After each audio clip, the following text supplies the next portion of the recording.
I run user experience design and front-end development for Disney.com. And when I started at Disney about 2 years ago, I got to, fortunately, was part of a redesign effort for Disney.com.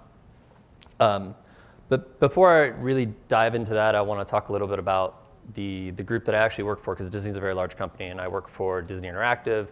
And Disney Interactive is a unique business unit within Disney in that we kind of sit in the middle of everything, and we help everyone get online. So whereas Parks is self-sufficient, Studio makes movies, we are more of a service organization, although we do create some content and video games and so forth. But it's just important to kind of give you some context about that. Disney. Disney is like this crazy, huge, powerful brand, and it means a lot of things to a lot of different people. Many of those good. For me, this is me when I'm 6. When I was growing up, I loved Robin Hood, and I was obsessed with this movie. I would watch it over and over again, and I would make my mom go to the rental place every weekend and pick it up.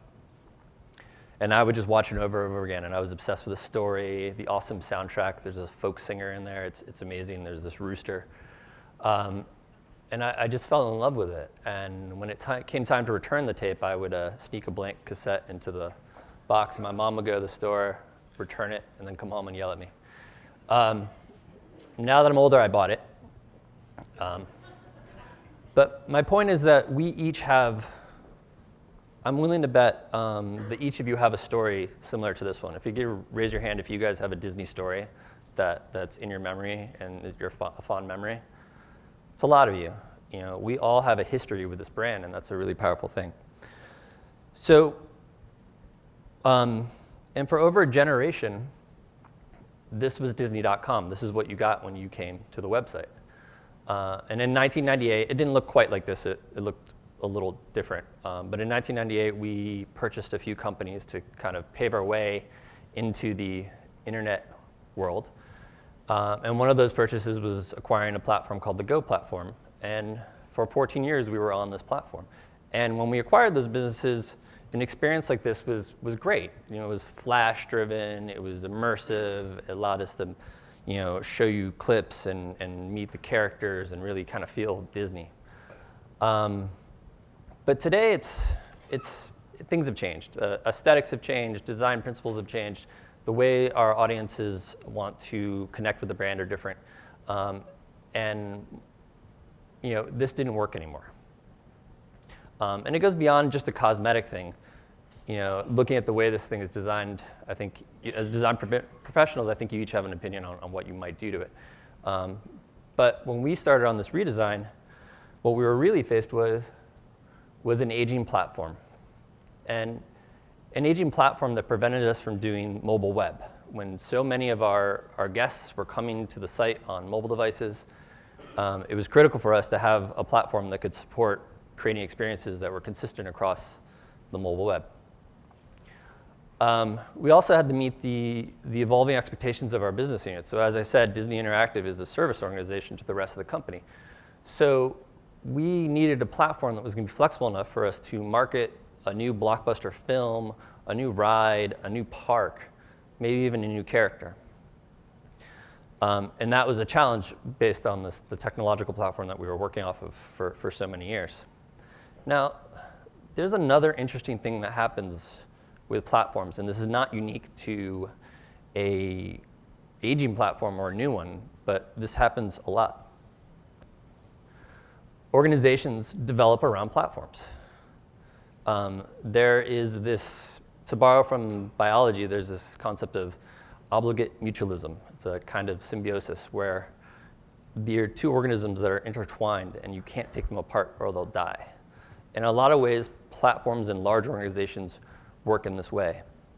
So when we started to embark upon this redesign, before we could even think about redesigning the website, we had to think about redesigning the culture. Because the culture that created this only knew this, could only do this, and could only think this, and we wanted to create something new. So back to Disney. Disney is a massive organization. You know, we have operations on 6 continents, almost 100,000 employees. And what that means is we have a lot of stakeholders. And when I say we have a lot of stakeholders, I really do mean we have a lot of stakeholders.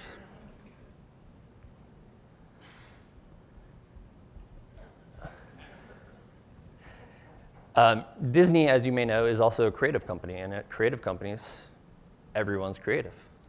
And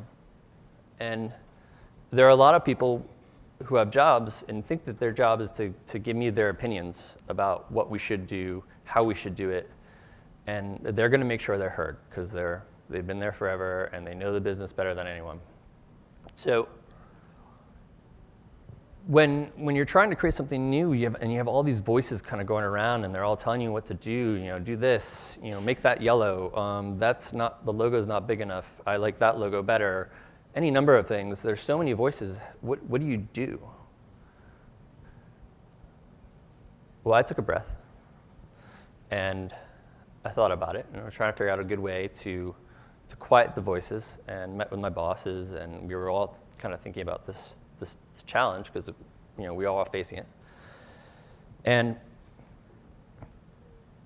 then we kind of started to think about what Disney is. Disney is a relationship company, and a company that large, it's about the relationships you form with your business partners and the different people who are in the organization. And if we were going to get to quiet, it wasn't necessarily that we needed to quiet the voices, but that we needed to unify them. We needed to develop unity and get everyone speaking the same language. Now, we already had a desire to change, so that was one step in that process. The next step was to gain trust. And to gain trust, we had to demonstrate that we understood our brand as well as everyone else did. And through that, we would gain that trust and have the ability to focus our resources on pursuing this redesign. And it's easier said than done. But we found a really great tool that I think you guys will recognize: vendors. And we use them in an interesting way. We didn't hire them to redesign the website. We hired them to help us rethink the constructs behind the website, to develop experience principles and to align executives because they're very good at that. And for the first 2 months of the redesign effort, we just conducted workshops and had sessions with all the executives from across the company, and they posted Post-it notes, and they got really involved, and there was this democratization of everybody. You walked in there and there were no executives. There were just people who really loved Disney and wanted to create something new, and they wanted to talk about it. And that went a long way, and it helped us build credibility. And so now that we had this trust, we needed to figure out who was going to build this actual redesign process. Now, we could have gone with our in-house team, but they were running the old site. And so they're a divided resource. They can't exclusively focus on the redesign because they're running and operating a current business. And so if we did that, that would take forever. There is also this has come up a few times in the last couple of days, is this idea of organizational muscle memory. And so they're also part of that organization and that structure that created the old site. So it's going to be very difficult for them to break that muscle memory and create something new. So we had to think about it and find something new. And what we needed was a clean slate. We needed a brand new team with new talent who could exclusively focus on this project. And then that raised a different concern, because when you do that, you're going to piss a lot of people off. It's a really painful thing to see, especially if you're not on that team. To have a team that's given all these resources and this big responsibility, and then it becomes a club. And there's no real way around that.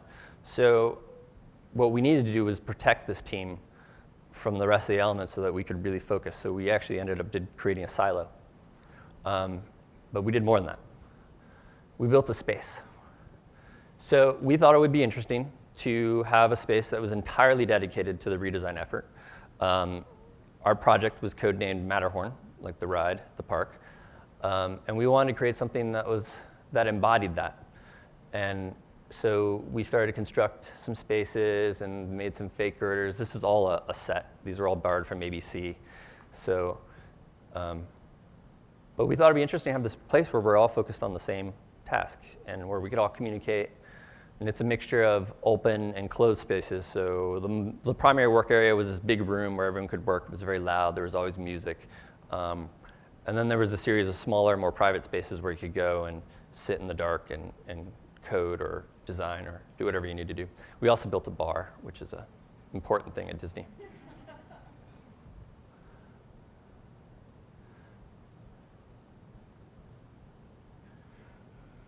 And it served a few different purposes.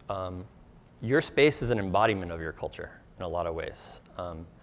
And we didn't have a team yet, so we were building the space, so we had to recruit a team. And so it's also a recruiting tool, because it's someplace you can bring them in and walk someone around the space and tell them about, this replica of Walt's desk that we put over here so that we can remember where we came from. Or all the creative spaces and all the laptops and the energy could be seen by the people we were hiring. It's an incredible recruiting tool. And before that, we had this as our recruiting tool. And that wasn't going to work. Now, to step back and talk about the organization that was working on this, it was a highly specialized organization. So there were designers whose entire job was just to design this one little part right here. And then this little part was another team. And there were producers who only programmed this little part right here. And then other people who worked on these areas. It was this highly specialized organization. And coming from a background in startups, I learned pretty much at the beginning of my career that specialization is the enemy of innovation. Being over-specialized is detrimental to wanting to create new things. And the reason I learned this at startups is we have limited capital. You raise like $1.5 million for your first seed round, and you're going to go off and build your product. That's got to last you like at least a year. And so you're not going to hire anybody who can do only one thing. You're going to hire people who can do lots of things, and you're going to try to hire people who are inexpensive and can be, can contribute in multiple ways, wear multiple hats. You want to have a cross-functional team that is multidisciplinary on an individual level. So you guys are probably familiar with this, cross-functional teams. And this is a little bit oversimplified, but on one side you have designers who design things, and on the other side you have developers who ignore them. And that's great. This often works. You have product managers all around here, and this is a great, this works for a lot of people. But for us, this was two teams, and we wanted one team. And we wanted to break down the walls between these two teams and do something different. So we wanted to find developers who were actually designers and designers who were actually developers. And so we spent a lot of time finding these people, and we call them hybrids. But they're really hard to find. They're like unicorns in a lot of ways. And that's why the space was so important, having something that could really attract this kind of talent, because it's hard to find those, especially in LA, and I'm sure it's difficult in most areas. And they can do pretty amazing things. Now, I'm going to get really dramatic for a moment. Redesigns are a little bit like, within Disney maybe, I don't know about other ways, but they're really intense. They're like taking over a country. And when you're being innovative, people get pissed off at you. So I thought I would give you a demo of this. It's a little dramatic.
that's a quick snapshot of what we did. And what you saw there was a fully responsive website. So you got the same exact experience if you were on a desktop, tablet, or mobile. And we wanted to create really rich experiences. So everything you saw up there was HTML5, JavaScript.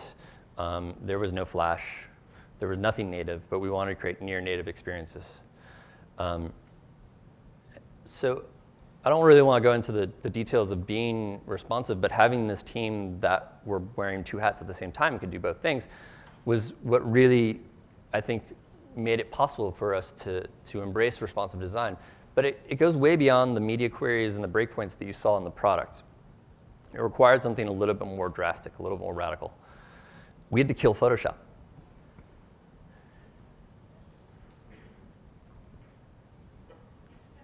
We did.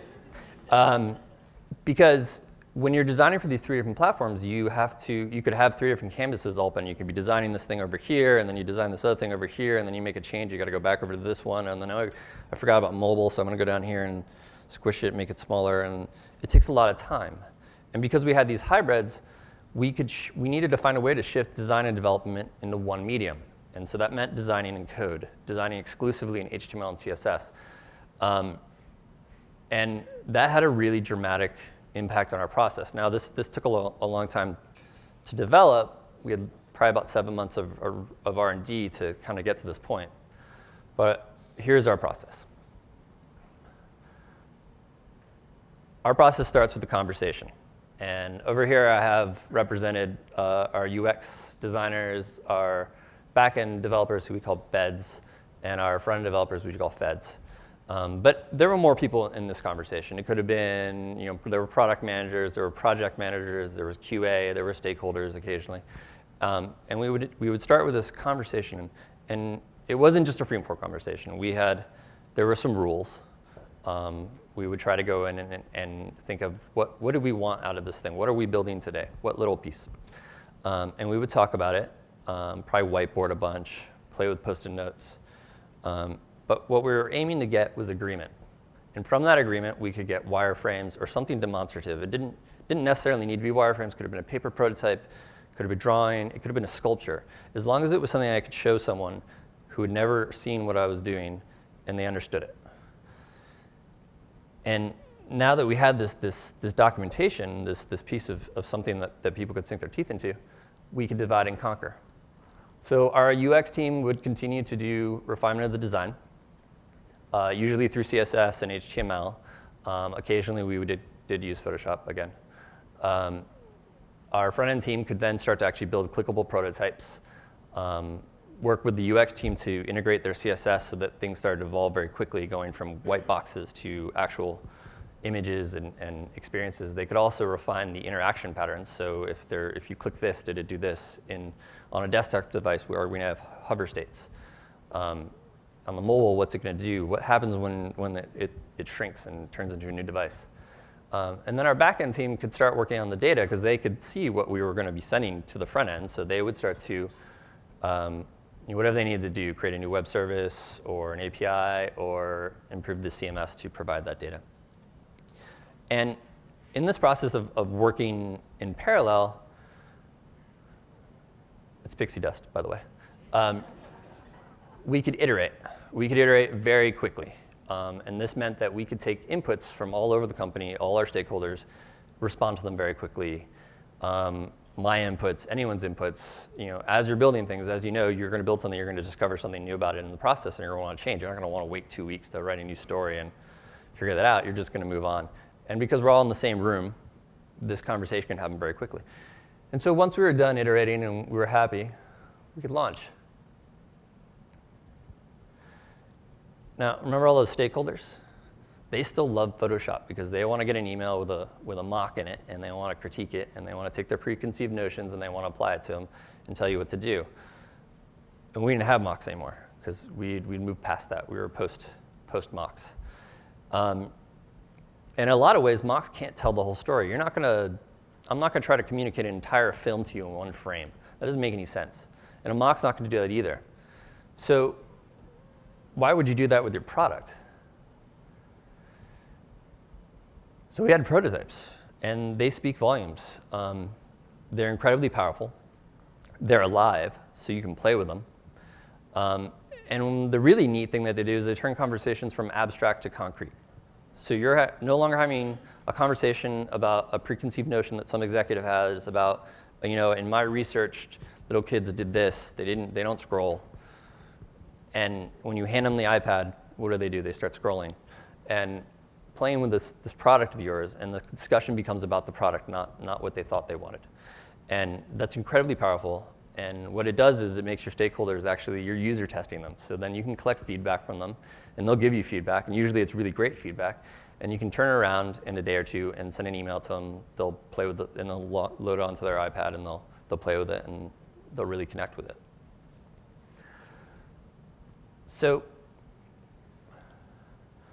I've been working on this presentation for a couple weeks now. I'm thinking a lot about it, and it's evolved over time. It started out as entirely process-oriented, like how do we do these things? And then I kind of started to stumble into the organizational challenges that we were facing.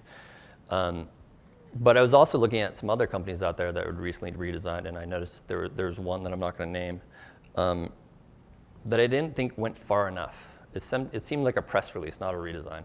And I didn't feel like they had made the effort to actually make the changes behind the scenes to create something new, and so they put a new veneer on it.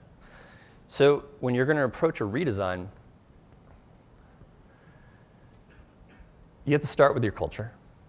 That's absolutely where you should begin, because you need to infuse it with new energy and create something new. But to do that, you have to have a vision for the culture you want to create and the products you want to create, and that takes a lot of effort to develop, and it starts at the top and works its way down. And once you have this vision, you need to unify and focus around that vision, and you need to get everyone to speak the same language. It's not about quieting the voices, because they're never going to go away. It's about aligning them and getting them to all say the same thing. And once you have that, you need to find and empower really smart people to solve these problems for you, because you're not going to tell them what to do. You're just going to get them in a room and see what happens. Thanks.